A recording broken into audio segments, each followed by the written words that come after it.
Hello everybody, this video is going to introduce you to the post stitch.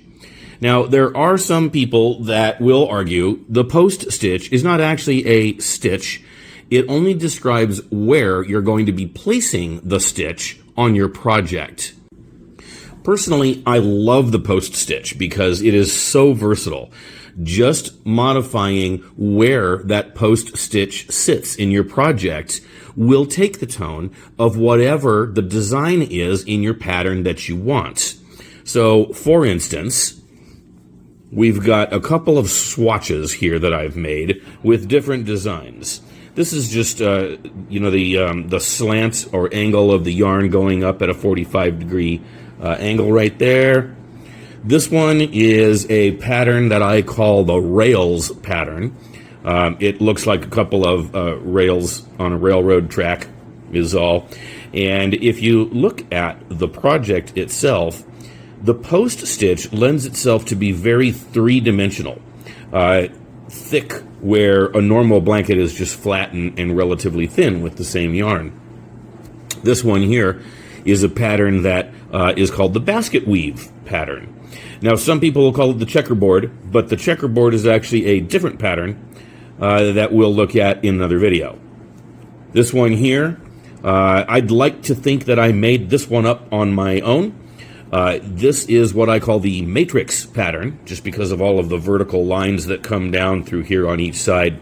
What's kind of nice is that this is very stretchy, but still also very three-dimensional, as you can see from the video here on the side angle. What we have here are lines that looks like it's going one line vertical in the back, a couple of lines horizontally through the center, and then on the front, the vertical lines coming back again. So it looks like there's a lot of holes, but this is a surprisingly warm pattern that when put together with a nice soft yarn is an outstanding pattern to make a nice Afghan or blanket to cuddle under. So all of that can be done just by the post stitch. And to begin a post stitch, we first have to begin a project. So we're going to do that now. Take your yarn. We're going to start by creating our little loop eyelet. So loop around your finger once and then twice over the top of your finger itself, and then we have our little sliding eyelet. Okay? And every project, almost every project, is going to begin with a chain. So we're going to simply do the chain stitch. I'm using a relatively thin yarn here. This is probably a 3-weight yarn rather than a 4. I'm still using a 5mm needle, but that's to keep the loops in this project relatively open. I do not want a tight project here, especially on the chain row, because I want you guys to see in the video how the stitches progress around the rest of the project. And that's much easier to see when you have a loose pattern here, as opposed to them being tightened and snugged up against each other. So you're going to make your chain row however long you want to make your project.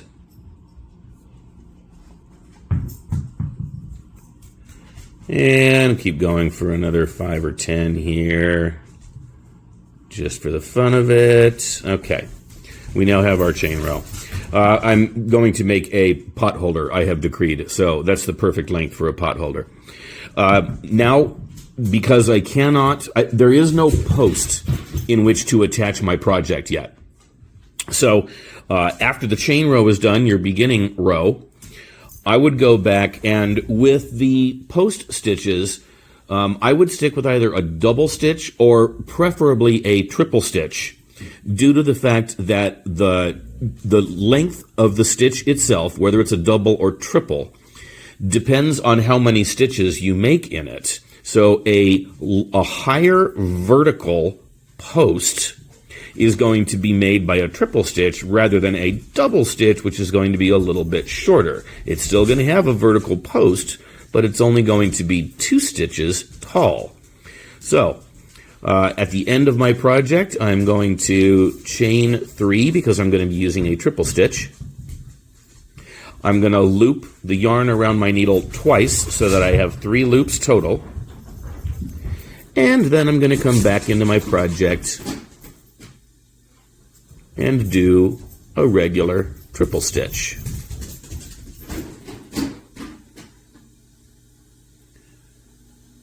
Yarn over, loop or through 2, yarn over through 2, and yarn over through 2.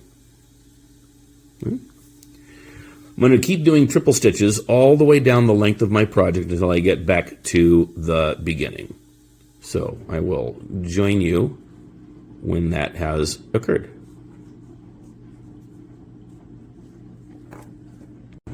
Okay, so we finished our row for our pot holder here, and I used triple stitches. And the triple stitches are the ones where you're going to get the highest rise in each stitch. And that highest rise, that part that goes up vertically here, those are all called posts. Now, when we turn our work and we start the next row, you typically look at those holes in the very top of each stitch, and it's those holes where you would put your crochet needle to attach the next stitch. But with a post stitch, not so. Remember I said that with a post stitch, it's not really a stitch, it is just describing the placement of where the stitch is going to go. And it's going to go around the post. Now, I've finished my row, but to start the next row, because I'm using triple stitches, I am going to chain 3. And I'm going to begin my next stitch. And again, I've used some relatively thin yarn here. This is probably a weight 3 or less. And it's a cotton yarn. It's a little stronger. It has less of the little fuzzies that come off of the yarn as you fiddle around with it. And because I'm making this stitch relatively loose, you can see easier with the thinner yarn where the stitch is going and how. So I'm going to begin my first row of post stitches, and we already have our row of triple stitches set. Now we're still going to use a triple stitch, but we're going to wrap it around the post. That's what determines what a post stitch is. So what I would normally do, this is the first post. This is the edge post. This is the first post that we would use, and we would normally go into this hole at the top, right here, for the next stitch. But because this is a post stitch, we're going to go around the post. Now we're using a triple stitch. I'm going to wrap my yarn twice around the needle, so I have 3 loops total. And I'm going to use my thumb just to kind of hold on to it here to keep those back. What I'm going to do is take my needle, and I'm going to go through my project around the first post and then back out through the front again. So the needle is going to wrap the post. It's not going to go through that hole at the top. And that's it. That's all there is to it. So grab the yarn, pull it back through, and then finish your triple stitch by yarn over, pull through 2, yarn over, pull through 2, and yarn over, pull through 2. I have done my first triple stitch on a front post, the front of that post. I'm going to do a couple more. So wrap the yarn twice to do my triple stitch, and my next post is right here. I am going to go through my project around the post and then back out. Grab my yarn, pull it back through, and yarn over through 2, yarn over through 2, yarn over through 2. I now have done 2 front post triple stitches on my project. And you can see this is already getting a 3-dimensional aspect to it because of the fact that the stitches themselves are coming out at a slight angle from the front of my project. That's quite all right though, because we're going to balance it out. I'm going to do one more front post stitch.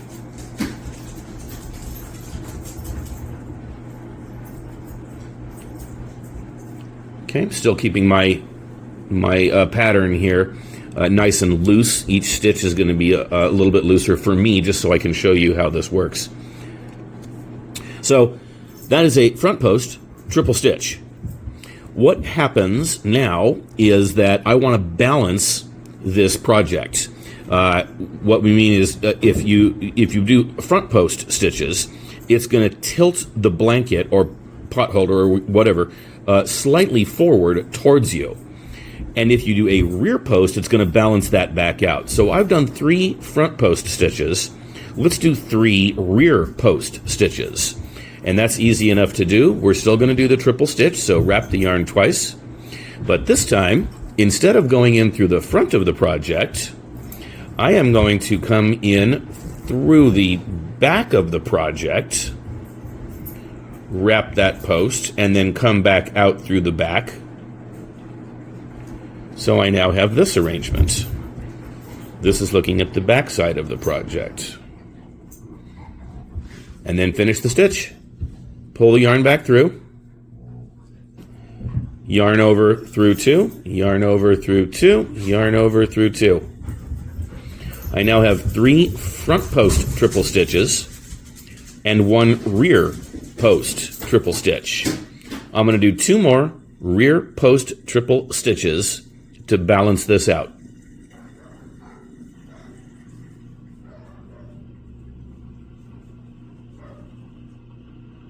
And then last one, wrap twice, come in through the back of the project, wrap that post, grab the yarn, pull back through,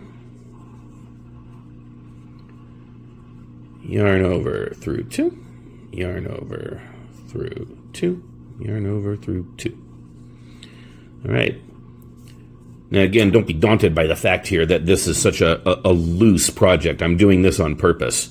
But what you see here, as I'm progressing, I've done 3 front post triple stitches and 3 rear post triple stitches. That's all there is to the post stitch, folks. I mean, that is it. Where you place these depends on what pattern it is that you're going to make. So just to summarize what we've done here, we have done a front post stitch and a rear post stitch, and using the basic stitches, whether it's a double stitch, a triple stitch, half double, whatever, you use those stitches and place them around the post to get your desired effect. So if I were to go through and do another front post stitch, let's do a front post triple. So I wrap the yarn, so I got 3 loops around the front, through, grab my yarn, and pull it back. Now I've got my 4 loops. Yarn over through 2, yarn over through 2, yarn over through 2. And now I've done another front post stitch. All right, what about a rear post double stitch? Now I've been doing triple stitches. So to do a double stitch, I only wrap my yarn around the needle once. So I have 2 loops total. And I'm going to be a rear post, not a front post? Fine, so I come in through the back of the project. So, rear post double stitch. Holding these loops with my thumb. This is what I do. And then I move my needle around the back of the project, come around, wrap that post, like so. Grab the yarn, come back out, and then yarn over through 2, yarn over through 2. Now I've just done a rear post double stitch. All right? Front post single stitch. Single stitch means I do not wrap the yarn at all around my needle. And I'm going to do a front post, so I come in through the front, come underneath my post and back out, grab my yarn and pull it back through, yarn over, and pull it back through the 2 loops in my project. So now I've done a front post single stitch. That's all there is to the post stitches.